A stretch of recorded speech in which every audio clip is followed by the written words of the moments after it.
18 जून 2023 सुबह के 9:30 बजे 5 लोग टाइटन नाम की एक सबमरीन में बैठकर समुद्र के अंदर डुबकी लगाते हैं। ये लोग टाइटैनिक जहाज के रेक को देखने जा रहे हैं, वही महान टाइटैनिक जहाज जो आज से करीब 100 साल पहले समुद्र में डूबा था।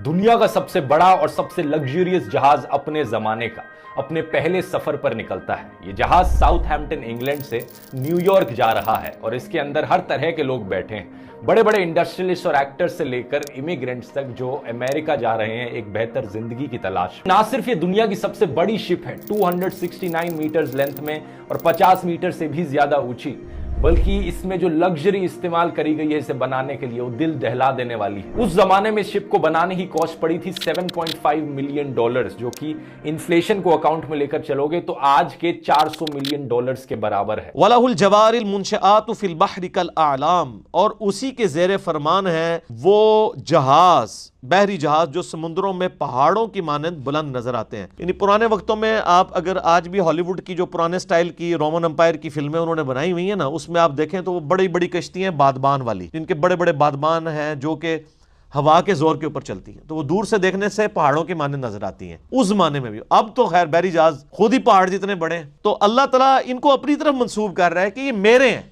इसलिए कि अल्लाह ताला ने क्रिएशन एक्स नहीलो की, इसका जितना भी मटेरियल है वो इंसान ने डेवलप जरूर किया है, पैदा नहीं किया। क्रिएशन एक्स नहीलो तो हो ही नहीं सकती, अदमे मास से वजूद वो सिर्फ अल्लाह बख्शता है। हम तो जो कुदरत की दी हुई मादी चीजें हैं उनको यूटिलाइज करके बोइंग 747 या टाइटैनिक बहरी जहाज बना लेते हैं।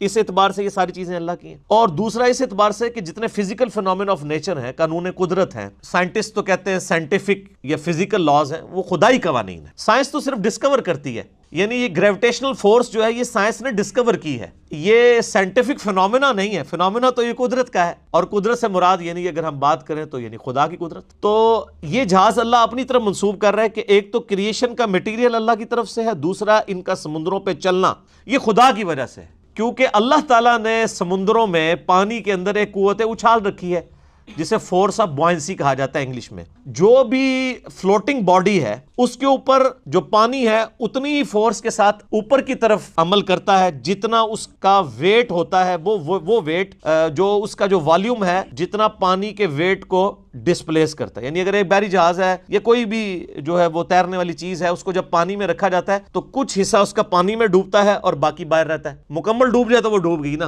वो तो ज़ाहिर है फोर्स ऑफ बॉयंसी से बढ़ जाती है उसकी अपनी जो वेट है। जो फ्लोटिंग बॉडीज हैं उनका जितना हिस्सा पानी में डूबा होता है, तो पानी में डूबने की वजह से उतने एरिया से पानी जो है वो डिस्प्लेस हो जाता है। बहरी जहाज जितना डूबा होगा उतने से पानी तो नहीं होगा, बहरी जहाज का वो हिस्सा होगा। तो वो जितना पानी वो डिस्प्लेस करता है ना, उस पानी को अगर तोला जाए तो उस पानी का जितना वजन बनता है ना, उस वजन के बराबर पानी फोर्स से ऊपर की तरफ फ्लोटिंग बॉडी को धकेलता है। अगर वो फोर्स उस बहरी जहाज के वजन से ज्यादा है तो बहरी जहाज तैरेगा, अगर वो फोर्स जो है वो उससे कम है तो डूब जाएगा। इसलिए आप देखें सुई डूब जाती है और हजारों टन बहरी जहाज जो है वो तैरता है, क्योंकि उसका वॉल्यूम इतना होता है कि वो पानी इतना डिस्प्लेस करता है कि उतना ही अब सुई का तो वॉल्यूम बड़ा थोड़ा सा होता है ना, वॉल्यूम की निस्बत उसका वेट ज्यादा होता है सुई का। उसी सुई को अगर आप चपटा करके एक छोटी सी बारीक सी प्लेट बना दें स्टील की तो वो तैर जाएगी, क्योंकि उसका वॉल्यूम बढ़ जाएगा। तो ये है अर्शमीदिस प्रिंसिपल। तो ये खुदाई कवानीन है जिनकी वजह से ये आपको बहरी जहाज भी समुद्रों पे चलते नजर आ रहे हैं। इसलिए अल्लाह कह रहा है ये मेरे हैं। 12,500 फीट पर जब आप फाइनली पहुंचते हो, यहाँ आता है ओशन फ्लोर, जहां टाइटैनिक का रेक मौजूद है। इस डेप्थ पर जो प्रेशर होता है वो ऑलमोस्ट 400 गुना ज्यादा है सरफेस पर मौजूद प्रेशर से। तो जो भी सबमर्सिबल इतनी डेप्थ पर जाएगी उसका डिजाइन ये सब सोचकर किया जाना चाहिए। टोटल लेंथ है इसकी करीब 6.7 मीटर्स और वजन 10,400 किलो से ज्यादा। इसके डिजाइन में बाहर देख सकते हैं 4 इलेक्ट्रिक थ्रस्टर्स लगे हुए हैं, 2 हॉरिजॉन्टल और 2 वर्टिकल्स, जिसके जरिए इसे चलाया जा सकता है। आपको पता है इस वक्त डीप ओशन के अंदर ऐसी मखलूकात दरियाफ्त हुई हैं जो आज से 20-25 साल पहले तक भी दुनिया को पता ही नहीं था कि ये मखलूकात एग्जिस्ट करती हैं। देखना तो बड़ी दूर की बात। और वो मखलूकात वो हैं जो कभी समुद्र के ऊपर नहीं आई हैं, वो नीचे ही अंधेरे में रहती हैं, उन्होंने सूरज कभी नहीं देखा। और आप हैरान होंगे कि उनके अंदर जो सिस्टम है ना, यानी अपने आप को नीचे रखने का, वरना तो कोई भी चीज फ्लोट करके अल्टीमेटली ऊपर तो आ जाती है, वो अपने आप को नीचे जो रखती है तो कोई टेक्नोलॉजी चाहिए ना। आपने ये जो आप दोजें होती हैं ये नीचे कैसे रहती हैं, उसके अंदर पानी भरा जाता है बकायदा, फिर वो वजनी हो जाती है, वही फोर्स ऑफ बॉयंसी से बढ़ जाता है उनका अपना वेट, तो वो नीचे बैठ जाती हैं। پھر اوپر لانے کے لیے اس پانی کو باہر نکالنے کے لیے خاص قسم کے انجن ہوتے ہیں. آپ حیران ہوں گے, آپ یوٹیوب کے اوپر جا کے دیکھیں جو اس وقت ماڈرن جیٹ انجن آپ دوزوں میں استعمال ہو رہے ہیں نا, سیم اسی ڈیزائن کی چیزیں ایگزیکٹ اسی شکل و صورت کی ان مچھلیوں کے اندر ہے, سیم اسی کا ان کا جو ہے وہ ڈیفیوژن سسٹم ہے. اب آپ لوگ تو چونکہ انجینئرنگ کی فیلڈ کے نہیں ہیں تو اس لیے آپ کو سمجھانا مشکل ہوگا, تو وہ سیم وہی سسٹم, ڈیزائن تک وہی ہے. یعنی اگر انسان آپ دوست بنانے سے پہلے زمین کے یعنی اس طے تک پہنچنے میں کامیاب ہو جاتا تو اس کو ڈیزائن بنانے کے لیے اتنی محنت نہ کرنی پڑتی. اور وہ جناب ہزاروں سال کیا لاکھوں سال سے سمندروں میں ایگزسٹ کر رہی ہیں مخلوقات اللہ تعالیٰ کی. تو سر یہ آپ ڈسکوری چینل دیکھیں گے تو آپ کو پتہ چلے گا کل یوم ہوا فی شان, ہر دن وہ نئی شان کے ساتھ, اس کی شانیں تو ہیں, وہ ہمارے سامنے نئی شانوں کے ساتھ ایکسپوز ہوتا ہے. اور ابھی بھی کئی شانیں ہیں جو اس کی مرنے کے بعد جنت میں پہنچ کے ہمارے سامنے آئیں گی, اس کا تو کوئی احاطہ نہیں کر سکتا. اس سب مرین میں بیٹھے ایک ایک آدمی نے 2 کروڑ روپے سے زیادہ خرچ کیے ہیں چند گھنٹوں کے اس ٹور کے لیے. سب مرسیبل میں اس دن 5 لوگ بیٹھے تھے. پہلے تھے 58 سال کے برٹش بلینئر ہیمش ہارڈنگ, دوسرے پیسنجر تھے 77 سال کے پال ہنری نورزیولے, فرینچ نیوی کے ایک فارمر کمانڈر.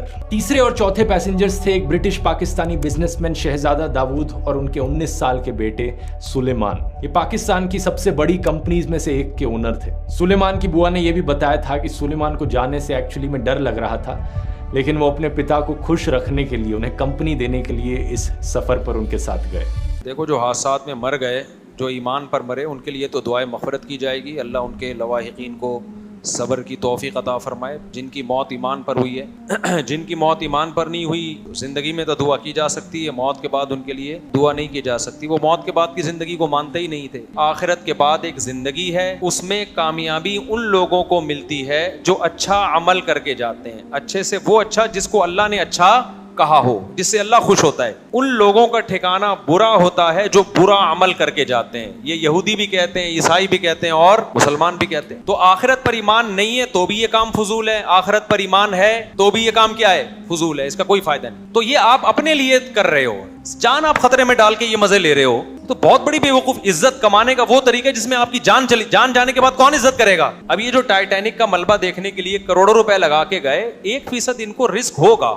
یار اتنی گہرائی میں جانے کی ضرورت کیا ہے آپ کو؟ اگر یہ اتنا آسان ہوتا تو ہر دوسرا بندہ جا رہا ہوتا نا.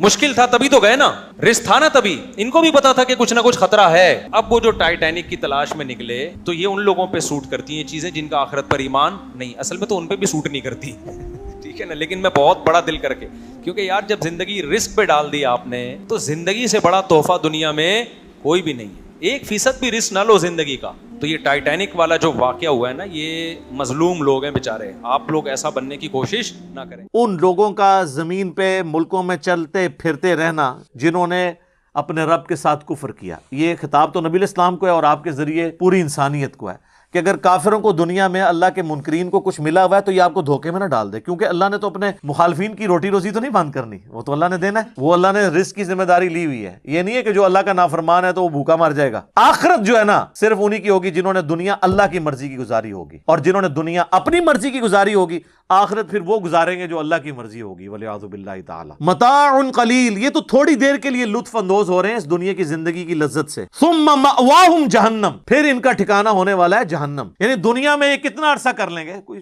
50 سال 60 سال 70 سال. صحیح مسلم کی حدیث ہے, دنیا اور آخرت کی مثال اس طرح ہے کہ کوئی شخص سمندر میں اپنی انگلی ڈبوئے, اس کے ساتھ جتنا پانی لگے گا وہ دنیا کی زندگی ہے, اور انفینٹ سمندر آخرت کی زندگی ہے. صحیح مسلم میں ایک حدیث ہے کہ دنیا میں جس نے عیاشی کی زندگی گزاری ہوگی نا, اللہ تعالیٰ فرشتوں سے کہے گا اس سے ذرا ایک جہنم کا پھیرا لگاؤ. وہ جہنم کا صرف ایک پھیرا لگائے گا, اللہ اسے پوچھے گا وہ دنیا میں آسائش تو نے دیکھی, وہ کہے گا یا اللہ میں نے تیری عزت کی قسم دنیا میں کوئی آسائش نہیں دیکھی. یعنی ایک پھیرا اس کی دنیا کی ساری زندگی کے نشے کو کافور کر دے گا. اور پھر اللہ ایک مفلس شخص کو بلائے گا اور فرشتوں سے کہا ذرا اس سے جنت کا ایک پھیرا لگواؤ. جنت کا پھیرا لگا کے آئے گا, اللہ کہے گا دنیا میں کوئی تکلیف دیکھی؟ کہے گا اللہ تیری عزت کی قسم یہ کچھ اگر ملنا تھا تو میں نے کچھ بھی نہیں دیکھا دنیا میں. اور حقیقت بھی ہے کہ دنیا کی 60 سال کی زندگی کے عوض اگر خربوں سال کی انفینٹ زندگی ملنے والی ہے تو سر اس سے بڑی کیا کامیابی ہے.